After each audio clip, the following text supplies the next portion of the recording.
नमस्कार दोस्तों, क्या है रहस्य ताजमहल का? आखिर क्या छिपा है ताजमहल के उन 22 बंद दरवाजों के पीछे?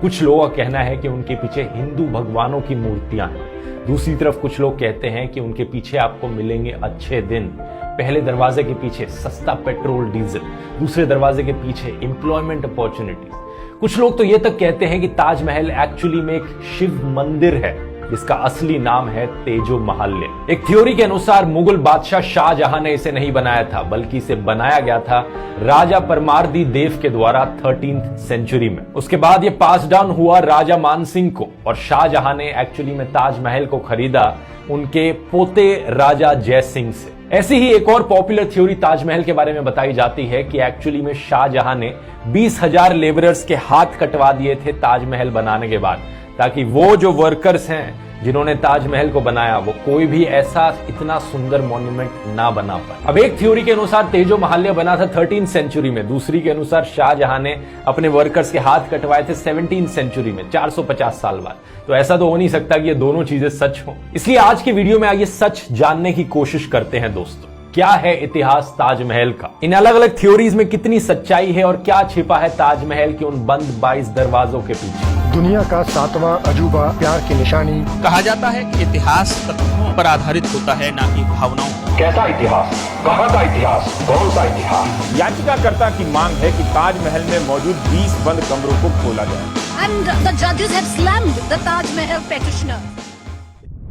दोस्तों, ताजमहल की असली और एक्चुअल हिस्ट्री समझते हैं पहले। शाहजहां और मुमताज क्या थे इनके असली नाम? शाहजहां का जन्म हुआ था 5 जनवरी 1592 को। इनका असली नाम था खुर्राम। शाहजहां जो रॉयल नाम था इनका, ये बाद में ही दिया गया इन्हें। इसका मतलब होता है king of the world, Shahjahan. इनके फादर थे जहांगीर और इनकी मदर थी जगत गोसेन, जो कि जहांगीर की चीफ क्वीन थी। दूसरी तरफ मुमताज महल का जन्म हुआ था साल 1593 में। मुमताज महल भी जो नाम था वो एक्चुअली में इनकी शादी के बाद ही दिया गया था। इनका असली नाम था अर्जुमंद बानू बेगम। तो खुर्राम और मुमताज की एंगेजमेंट हुई थी साल 1607 में और फाइनली शादी हुई साल 1612 में। शाहजहां की और भी बीवियां थी, जैसे कि कंदाहरी महल और अकबराबादी महल, लेकिन कोर्ट हिस्टोरियंस के अकॉर्डिंग एक्चुअली में ये जो मैरिजेस थी ये पॉलिटिकल अलायंसेस के तौर पर हुई थी। बहुत से अलग अलग हिस्टोरिकल अकाउंट्स हमें बताते हैं कि शाहजहां की जो रिलेशनशिप थी बाकी और बीवियों के साथ, वो सिर्फ एक कहने के लिए मैरिज थी, पॉलिटिकल अलायंसेस बनाए रखने के लिए शादियां करी गई थी। एक्चुअली में शाहजहां के अंदर जो डीप अफेक्शन थी, जो उनके अंदर प्यार था, वो मुमताज के लिए कहीं ज्यादा था उनकी और बीवियों के कंपैरिजन में। यही रीजन था कि उन्हें और फेवर्स दिए गए, जैसे कि मलिका-ए-जहां यानी क्वीन ऑफ द वर्ल्ड। उनका जो पैलेस था, खास महल, कहा जाता है कि उसे प्योर गोल्ड और प्रेशियस स्टोन से डेकोरेट किया जाता था। हिस्टोरिकल रिकॉर्ड्स के अकॉर्डिंग मुमताज का काफी इंटरेस्ट था एडमिनिस्ट्रेशन में भी। तो शाहजहां जहां भी जाते थे डिप्लोमेटिक नेगोशिएशंस के लिए या कभी लड़ाई के लिए, मुमताज हमेशा उनके साथ जाती थी। एक तरफ जहां शाहजहां का एग्जैक्टली एक बच्चा हुआ, उनकी बाकी सारी बीवियों के साथ मुमताज महल के साथ उनके 14 बच्चे हुए। आधे बच्चे तो चाइल्ड बर्थ के दौरान ही मारे गए। ये चीज आम बात होती थी उन जमानों में, हेल्थ केयर सिस्टम इतना अच्छा नहीं होता था। अनफॉर्चुनेटली मुमताज की डेथ हो गई जब वो अपने 14वें बच्चे को जन्म देने लग रही थी। ये बात है एग्जैक्टली 17 जून 1631 की। कहा जाता है कि एक्चुअली में कॉज ऑफ डेथ थी postpartum haemorrhage, loss of blood. उनकी डेथ के बाद शाहजहां एक्चुअली में भारी गम में डूब गए। वो पैरालाइज हो गए अपनी ग्रीफ से। कई दिनों तक, हफ्तों तक रोते रहे और कहा जाता है कि 1 साल तक वो आइसोलेशन में चले गए थे मोर्निंग करने के लिए। जब वो वापस आए, उनके बाल सफेद हो चुके थे, उनकी कमर झुक चुकी थी और उनके चेहरे पर थकान दिखती थी। इस्लामिक थियोलॉजी में माना जाता है कि मृत्यु के बाद जो बॉडी होती है वो मिट्टी में मिल जाती है, लेकिन जो आत्मा होती है वो ग्रेव में रहती है। आत्मा बाद में जजमेंट डे के पास जाती है, जब डिसाइड होता है कि वो स्वर्ग में जाएगी या नर्क में जाएगी। तो जो ग्रेव होता है उसे फाइनल रेस्टिंग प्लेस माना जाता है एक आत्मा की, सोल की। शाहजहां का यह मानना था कि मुमताज की आत्मा की जो फाइनल रेस्टिंग प्लेस होगी वो बहुत ही ग्रैंड होनी चाहिए, लाजवाब होनी चाहिए। जब उन्होंने ताजमहल बनाने का फैसला किया तो चीफ आर्किटेक्ट उस्ताद अहमद लाहौरी, उन्हें टाइटल दिया गया नादिर असर का, the wonder of the age. जो व्हाइट मार्बल पैनल्स पे कैलीग्राफी करी गई है वो करी गई है अब्दुल हक शिराजी के द्वारा। 1000 से ज्यादा हाथियों का इस्तेमाल किया गया था बिल्डिंग मटेरियल को ट्रांसपोर्ट करने के लिए। व्हाइट मार्बल को राजस्थान से लाया गया, जैस्पर को पंजाब से, जेड और क्रिस्टल को चाइना से, टर्कोइस को तिब्बत से, सफायर को श्रीलंका से और कार्नेलियन को अरेबिया से। ताजमहल के अंदर जो इतनी अलग अलग चीजें हैं, मटेरियल्स हैं, दुनिया के कोनों कोनों से आए हैं। टोटल में ताजमहल को बनाने में 22 साल का समय लगा इसकी कंस्ट्रक्शन और डेकोरेशन में। अप्रोक्सीमेटली 22,000 मजदूरों ने इस पर हर दिन काम किया इन 22 सालों तक। दोस्तों, वैसे तो ताजमहल की कंट्रोवर्सीज का इतिहास काफी लंबा रहा है, लेकिन अपनी कहानी की शुरुआत करते हैं सबसे रीसेंट कंट्रोवर्सी से। हाल ही में ये तब शुरू हुई जब खबर में आया कि बीजेपी पॉलिटिशियन राजनीश सिंह ने इलाहाबाद हाईकोर्ट में पिटीशन फाइल करी कि ताजमहल के 22 बंद कमरों को खुलवा दिया जाए। ये चाहते थे कि एएसआई यानी आर्कियोलॉजिकल सर्वे ऑफ इंडिया एक स्पेशल कमिटी बनाए जो इन 22 बंद कमरों के पीछे झांक कर देखेगी और ढूंढने की कोशिश करेगी कि कहीं ना कहीं कोई हिंदू भगवानों की मूर्तियां तो नहीं है यहां पर। इस पिटीशन में कहा गया कि ऐसे क्लेम्स किए जाते हैं कि ताजमहल एक्चुअली में एक शिव मंदिर है तेजो महाल्या नाम से, और कोर्ट का यह फर्ज बनता है कि इन बंद कमरों को खुलवा दिया जाए अंडर फ्रीडम ऑफ इंफॉर्मेशन। लेकिन कोर्ट ने इस पिटीशन को डिसमिस कर दिया। जजेस के बेंच ने कहा कि इस तरीके की पिटीशंस फाइल करके पीआईएल सिस्टम का मजाक बनाया जा रहा है। कोर्ट ने सवाल उठाया कि किस बेसिस पर पिटीशन फाइल करी गई है, क्या यहां पर कोई लीगल या कॉन्स्टिट्यूशनल राइट्स को इन्फ्रिंज किया जा रहा है? अगर नहीं तो क्यों पिटीशन फाइल करी? हिस्टोरिकल रिसर्च करना हिस्टोरियंस का काम है और उसके लिए प्रॉपर मेथोडोलॉजी फॉलो की जानी चाहिए। लेकिन अगर आपको लग रहा है दोस्तों ये पिटीशन डिसमिस होने के बाद ये राज ही रह जाएगा, तो चिंता मत कीजिए। इस वीडियो में सच जरूर बताऊंगा इस राज के पीछे क्या है। असल में बात क्या है दोस्तों, एएसआई के सोर्सेज ने ऑलरेडी इंडियन एक्सप्रेस को बता दिया है कि ये जो 22 रूम्स हैं ये एक्चुअली में रूम्स नहीं है, बल्कि ये एक लंबा सा कॉरिडोर है जिस पर दरवाजे लगाए गए हैं। और ये बंद दरवाजे कोई ऐसे बंद दरवाजे नहीं है कि इन्हें सदियों से कभी भी ना खोला गया हो।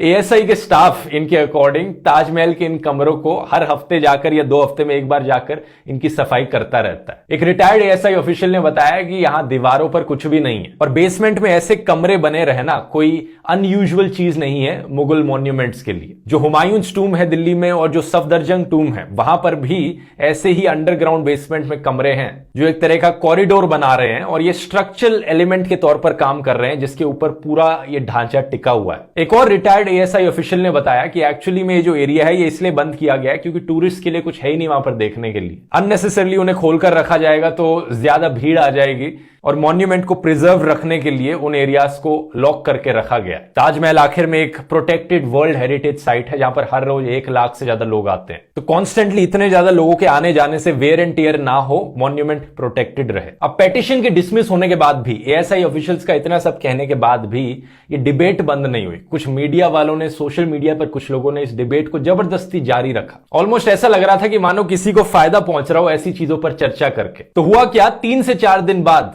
आर्कियोलॉजिकल सर्वे ऑफ इंडिया ने इस पूरी डिबेट को हमेशा के लिए खत्म करने के लिए उन्होंने पिक्चर्स ही रिलीज कर दी। इन बंद कमरों के अंदर की फोटोज पब्लिकली दिखा दी सबको। ये देख लो, इनमें रिस्टोरेशन वर्क चलने लग रहा है और इन कमरों के अंदर का नजारा कुछ ऐसा दिखता है। आगरा के एएसआई चीफ आर.के. पटेल ने इंडिया टुडे को बताया कि ये पिक्चर्स अब एएसआई की वेबसाइट पर लाइव आपको मिल जाएंगी। ये उनके न्यूज़लेटर का हिस्सा थी और कोई भी इन पिक्चर्स को देख सकता है उनकी वेबसाइट पर जाकर। इन फोटोज में एक चीज जरूर ध्यान देने वाली है कि एएसआई का स्टाफ कितनी मेहनत से काम करने लग रहा है हमारे मॉन्यूमेंट्स को कंजर्व करने में। यहां पर आप बिफोर एंड आफ्टर पिक्चर्स देख सकते हैं इनके रिस्टोरेशन वर्क से पहले और बाद में। ये सिर्फ इन्हीं लोगों की वजह से है कि हमारे हिस्टोरिकल जेम्स इस तरीके से प्रिजर्व रह पाते हैं। अब ये पहली बार नहीं है दोस्तों कि ऐसा कोई क्लेम किया गया हो। इससे पहले भी ऐसी कई सिमिलर पिटीशंस फाइल करी जा चुकी है। जैसे कि अप्रैल 2015 में आगरा कोर्ट में एक सिमिलर सूट फाइल किया गया था 6 लॉयर्स के द्वारा जो क्लेम करते थे कि ताजमहल एक्चुअली में एक शिव मंदिर है। उन्होंने कोर्ट से परमिशन मांगी कि हिंदुओं को वहां पर वर्शिप करने की आजादी दी जाए। अपनी प्ली में लॉयर हरिशंकर जैन और उनके कोलीग्स ने कहा कि एक्चुअली में राजा परमादी देव ने तेजो महाल्या मंदिर बनाया था साल 1212 में। यह मंदिर बाद में इनहेरिट कर लिया गया था राजा मानसिंह के द्वारा 17वीं सेंचुरी में। इसके बाद में इस प्रॉपर्टी को होल्ड किया गया था राजा जय सिंह के द्वारा और तब शाहजहां ने 1632 में इसे एनेक्स कर लिया था। और मुमताज महल की डेथ के बाद, शाहजहां की वाइफ की डेथ के बाद इस मंदिर को कन्वर्ट कर दिया गया था एक मेमोरियल में मुमताज के लिए। कोर्ट ने एक्चुअली में इस वक्त central government, union ministry of culture, home secretary और एएसआई को कहा कि वो इस क्लेम को लेकर अपने रिप्लाई सबमिट करें। अब सरकार ने अपने रिप्लाई में इस पॉसिबिलिटी को डिनाई कर दिया। नवंबर 2015 में union cultural minister Mahesh Sharma ने लोकसभा में बताया, सरकार को आज तक कोई एविडेंस नहीं मिला इस चीज का कि ताजमहल एक हिंदू टेंपल था। एएसआई का भी यही कहना था। 2017 में आर्कियोलॉजिकल सर्वे ऑफ इंडिया ने कहा था ताजमहल एक टूम है, ना कि कोई टेंपल। वैसे ये चीज काफी डिफरेंट है ज्ञानवापी मस्जिद वाली कंट्रोवर्सी से, क्योंकि वहां पर एक्चुअली में प्रूफ एग्जिस्ट करता है कि वहां पर एक मंदिर था। लेकिन उस कंट्रोवर्सी कभी और किसी वीडियो में डिस्कस कर लेंगे, लेकिन इस वीडियो में ताजमहल पर फोकस रखते हैं। और इन्होंने राजा जयसिंह वाली कहानी को भी क्लैरिफाई करके ये कहा कि जमीन उनसे छीनी नहीं गई थी, बल्कि उनसे ली गई थी एक्सचेंज में। इसके पीछे की हिस्ट्री बड़ी इंटरेस्टिंग है दोस्तों। 2017 में हिस्टोरियन राणा सफ़ी ने एक ब्लॉग लिखा था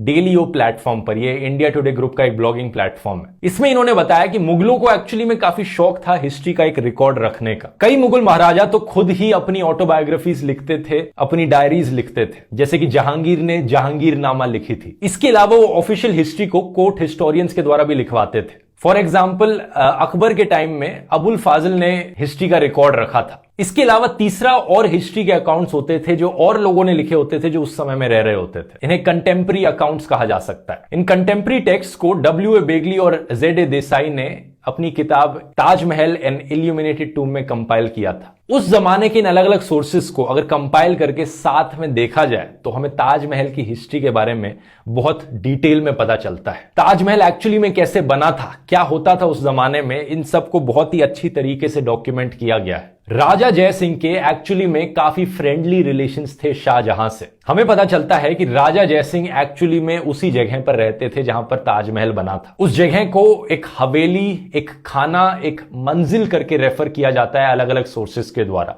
अलग अलग शब्द इस्तेमाल किए जाते हैं अलग अलग सोर्सेस के द्वारा, लेकिन इन सारे शब्दों का मतलब एक घर ही होता है। छोटा हो या बड़ा हो, घर था वहां पर राजा जयसिंह का। राजा जयसिंह एक्चुअली में अपनी जमीन को फ्री में डोनेट करना चाहते थे रानी की टूम बनाने के लिए। हिस्टोरियन ईरा मुख्तोय हमें बताती हैं कि इसके पीछे रीजन है कि जयपुर के जो रॉयल्स थे वो मुगलों के काफी करीब आ गए थे जब से अकबर ने शादी करी थी अंबेर की हरखा बाई के साथ। बॉलीवुड की फिल्मों को देखकर हमें लगता है कि अकबर की बीवी का नाम था जोधाबाई, जैसा जोधा अकबर पिक्चर में दिखाया गया था। पिक्चर अच्छी थी लेकिन इस मामले में हिस्टोरिकली इनएक्यूरेट थी। असल में जोधाबाई का मतलब होता है जोधपुर की लेडी, और एक्चुअली में जहांगीर थे जिन्होंने जोधपुर के रूलर राजा उदय सिंह की बेटी से शादी करी थी। उनकी बेटी का नाम था जगत गोसेन और ये शाहजहां की मम्मी थी। अब हुआ क्या था कि उस जमाने के एक ब्रिटिश ईस्ट इंडिया कंपनी के ऑफिसर थे लेफ्टिनेंट कर्नल जेम्स टॉड, जिन्होंने अपनी एक किताब लिखी थी annuls and antiquities of Rajasthan.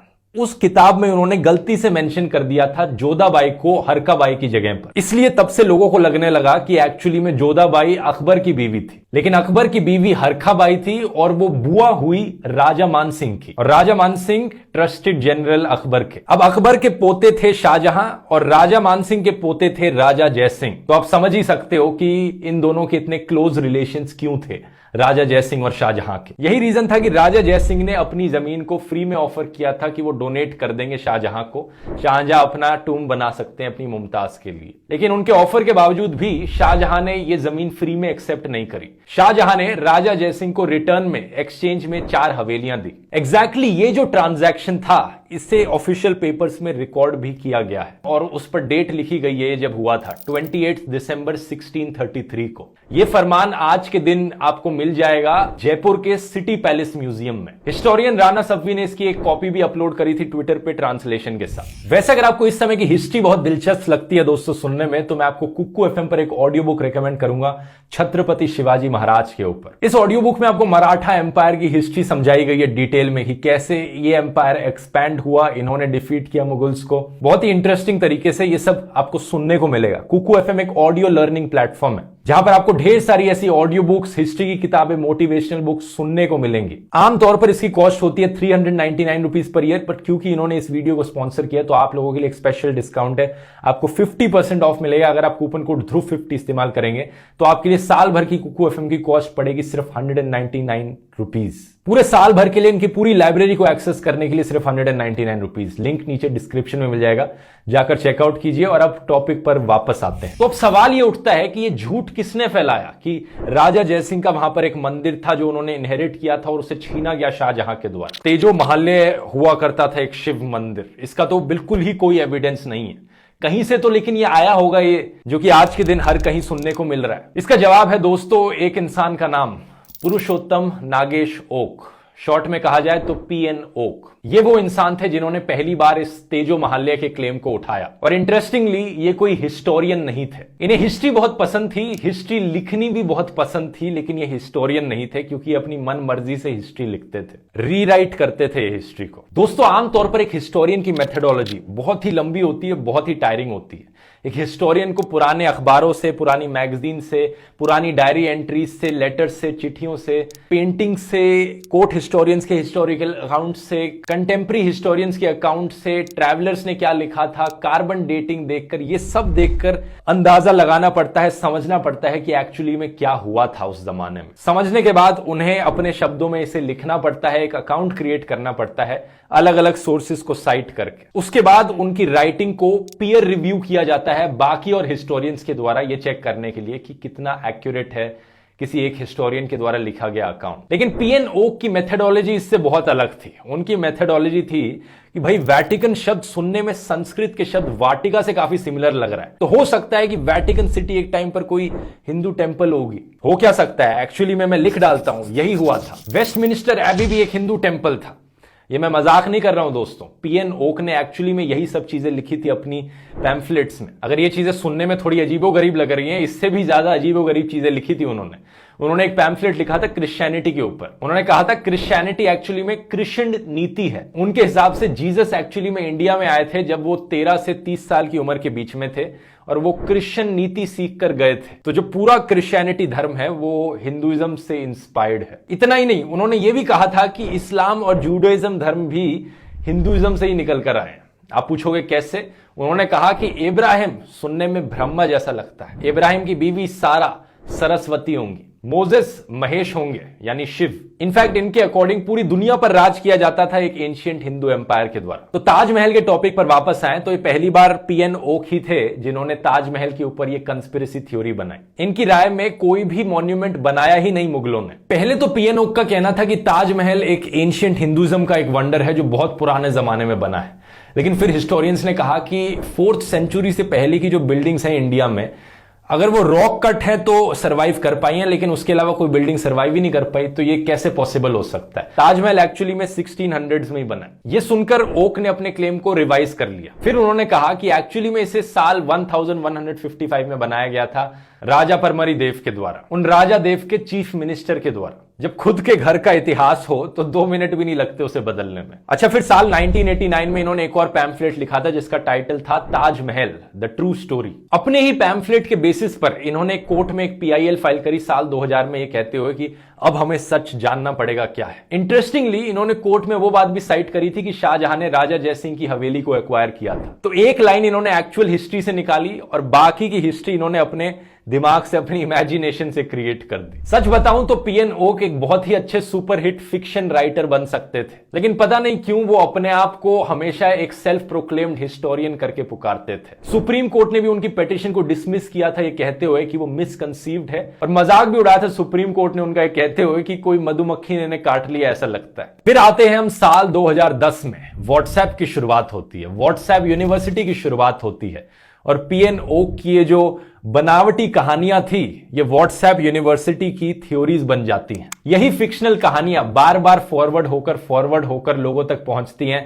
लोग यकीन कर बैठते हैं कि ये सच्ची कहानियां हैं और फिर से कोर्ट में हमारे फ्रेश पिटीशंस जाती हैं। हमारे कोर्ट्स का टाइम वेस्ट होता है इन चीजों में। इंटरेस्टिंग चीज ये थी कि व्हाट्सएप यूनिवर्सिटी के इतने सारे फॉरवर्ड कर करके पीएन ओक ने साल 1155 की बात करी थी, लेकिन जो अभी लेटेस्ट पिटीशन थी कोर्ट में फाइल करी गई थी, उन्होंने कहा था कि इसे साल 1212 में बनाया गया। याचिका में ताजमहल के इतिहास को लेकर भी बात कही गई, जिसके मुताबिक राजा परमर्दी देव ने साल 1212 में तेजो महालय मंदिर का निर्माण कराया। लेकिन क्या फर्क पड़ता है, यही फर्जी थ्योरीज आज के दिन टीवी पर डिबेट्स का इतना बड़ा मुद्दा बन जाती हैं। और टीवी पर लोग डिबेट तो ऐसे करते हैं कि जैसे मतलब यहां पर एक बहुत बड़ी मिस्ट्री हो, हमें सच अभी तक पता नहीं है क्या है, जबकि सारी सच्चाई बार बार दोहराई जा चुकी है। एक और बहुत ही फेमस क्लेम उठाया जाता है शाहजहां के बारे में कि शाहजहां ने अपने मजदूरों के हाथ कटवा दिए थे ताजमहल के बनने के बाद, ताकि वो ताजमहल जैसा कोई और मॉन्यूमेंट ना बना पाए। हमारे union agriculture minister Narendra Singh Tomar ने भी इस क्लेम को पिछले साल रिपीट किया था, ये कहते हुए, आगरा में ताजमहल का निर्माण हुआ और जिन कारीगरों ने निर्माण किया उनके हाथ काट दिए गए थे, लेकिन विश्वनाथ कॉरिडोर का निर्माण करने वाले कारीगर और बेलदारों का फूल वर्षा का स्वागत करके एक नए आयाम को इस देश में नरेंद्र मोदी जी के नेतृत्व में दिया गया। इस क्लेम के बारे में अगर आप थोड़ा लॉजिकली सोचने की कोशिश करोगे तो आपके मन में भी सवाल उठेगा कि ये पॉसिबल कैसे हो सकता था।